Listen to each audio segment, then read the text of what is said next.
RTP. Justamente nos acompaña hoy en el sede el sociólogo Juan Salazar Caicedo, está con nosotros, buenos días. Él es profesor de la carrera de Sociología de la Universidad de Guayaquil, lo pueden seguir en sus redes sociales como Juanito FSC, Juan Frank 66, también en Instagram y en X. Vamos a conversar con él sobre las deportaciones masivas de los ecuatorianos desde Estados Unidos al país. ¿Estamos listos para recibirlos? Gracias. Usted para la entrevista, gracias. Estamos listos como país para recibir a esta masiva cantidad de compatriotas que vienen del Estados Unidos al Ecuador. Sociólogo. Gracias, Doménica. Buen día también, María Fernanda. A usted. Gracias por la oportunidad, por el espacio.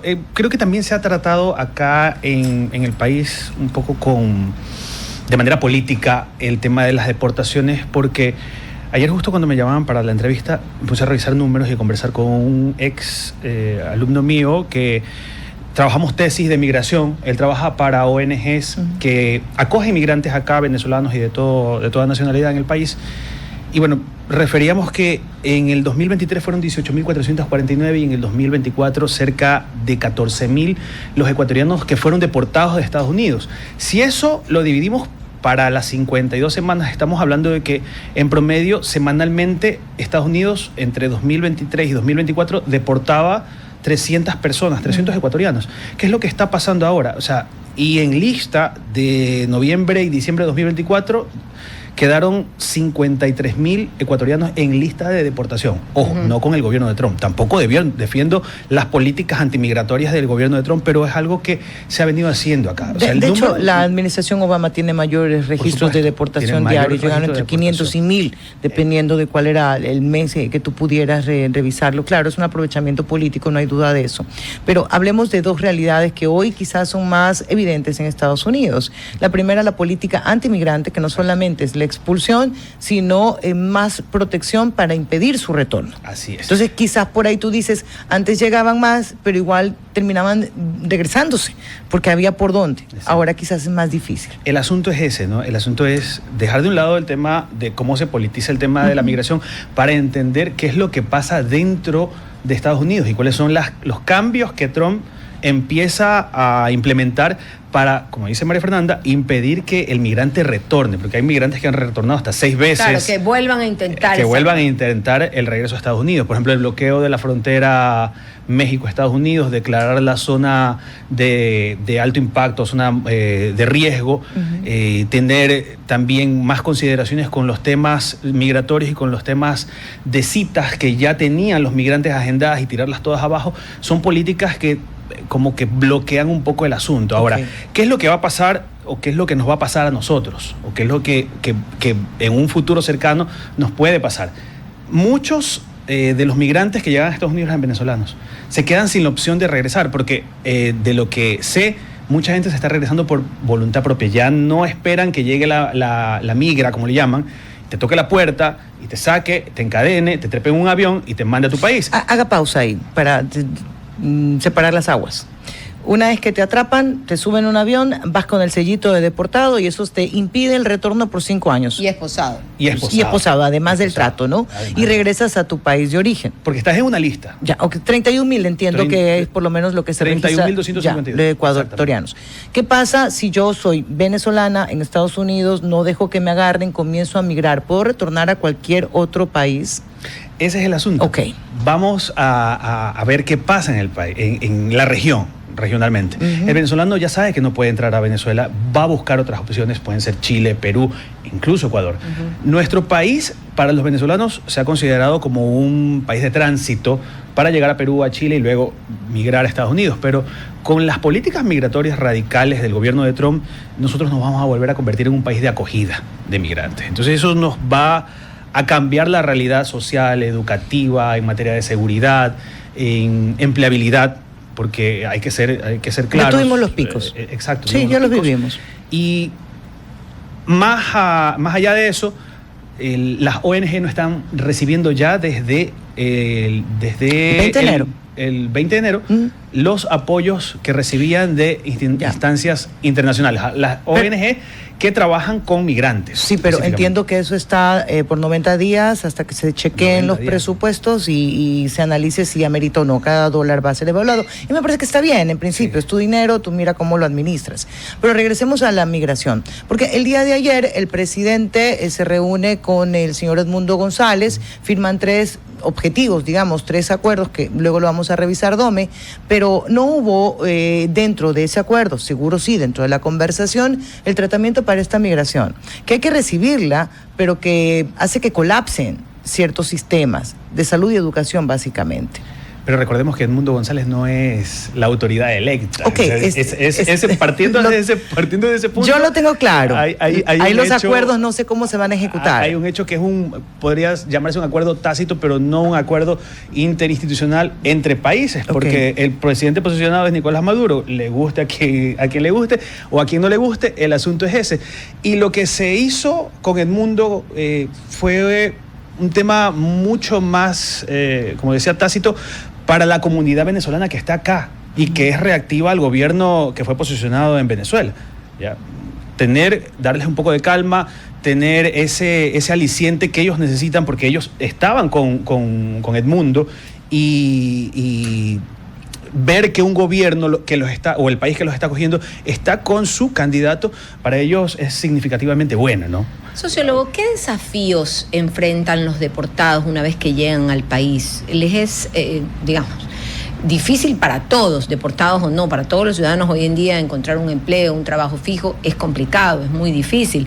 Estamos en una crisis en ese aspecto, pero ¿se les agrava a ellos la situación, por ejemplo, por ser deportados? Mira, muchas de las ecuatorianos principalmente, muchas de las personas que migraron de manera irregular, que se fueron con su visa de turismo y se quedaron viviendo en Estados Unidos, en los últimos 5 años salieron huyendo de la inseguridad. Y el país, si bien es cierto, ha mejorado un poco los números en cuanto a inseguridad, no estamos bien en materia de seguridad.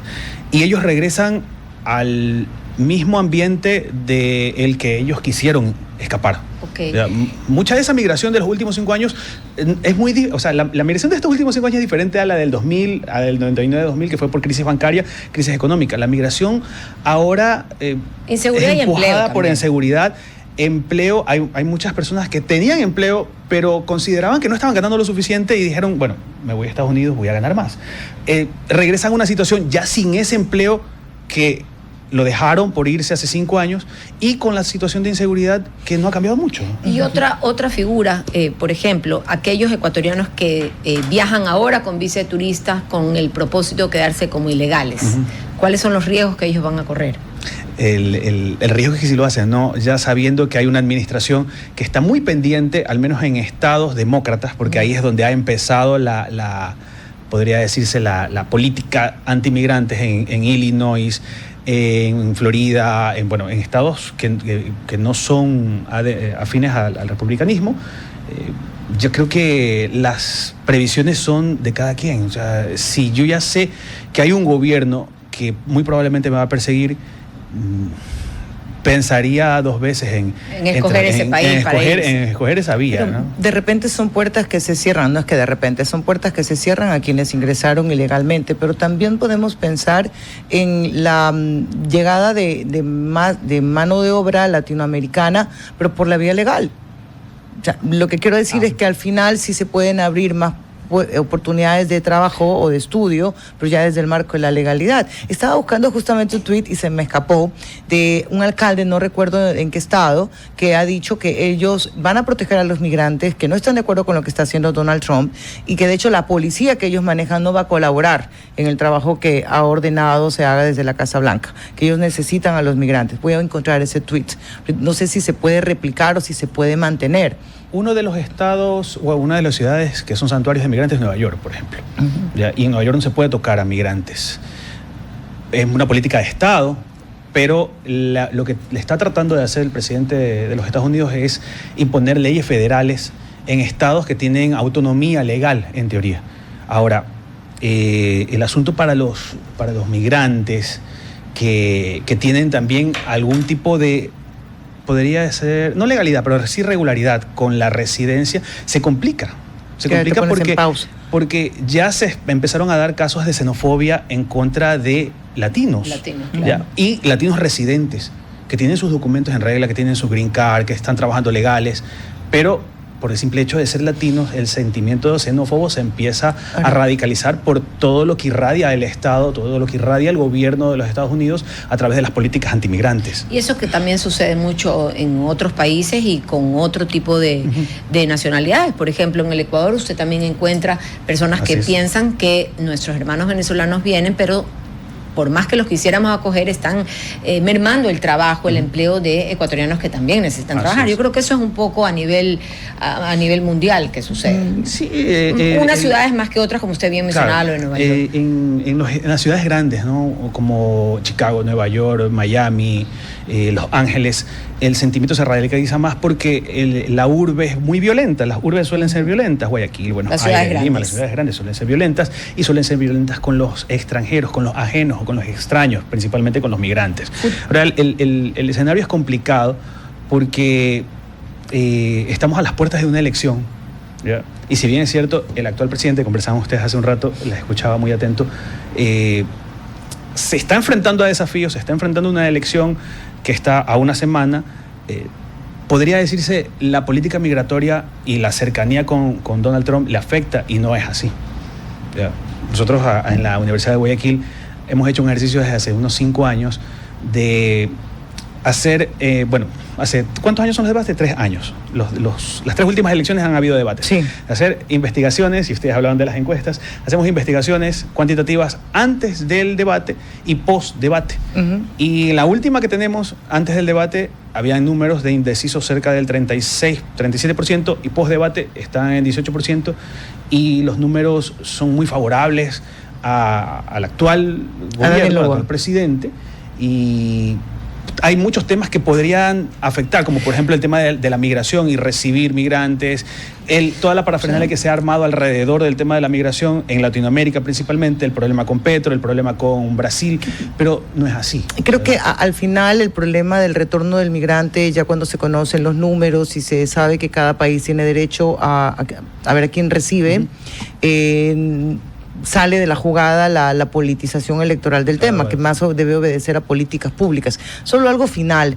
Leía, según la declaración de la Organización de Naciones Unidas, el trato que se le tiene que dar al deportado, que quizás ahí fue mucho, y esto lo inicia Petro, sobre el uso de esposas. Y cadenas. Debe ser... No está dentro de las políticas. Pero la portavoz de la Casa Blanca dijo, claro que son delincuentes porque cometieron un delito, se metieron al país ilegalmente. Eso dijo la portavoz de la Casa Blanca, pero no deja de ser cierto en medida que entraron ilegalmente, permanecen ilegalmente, pero yo no sé si llamarlo infracción o delito, y que esa acción te lleve a que te tengan que mandar esposado, pies, manos. Es muy diferente esta infracción, como tú le llamas, que está fundamentada en la irregularidad de un estatus migratorio, a que alguien que está perseguido por la Interpol, por ejemplo. Alguien perseguido por la Interpol. No, pues ahí amárralo al ala si quieres. Exactamente. Entonces, es diferente. Y sí, es broma. Muchas de las consideraciones que han tomado países como Brasil, Paraguay, incluso que está sacando las bases, ha sido o ha respondido a temas del trato que se le está dando a los migrantes que no han cometido delito de qué sé yo, de lesa humanidad o de apartheid en contra de alguien, sino que han estado en un estatus irregular de ciudadanía o de residencia, qué sé yo, no es un delito como tal, ¿no? Juan, queremos agradecerle por haber estado con nosotros. Luego tenemos otros datos. Juan Salazar, sociólogo, de cómo se ve esta mirada humana de la migración y como política pública. RTP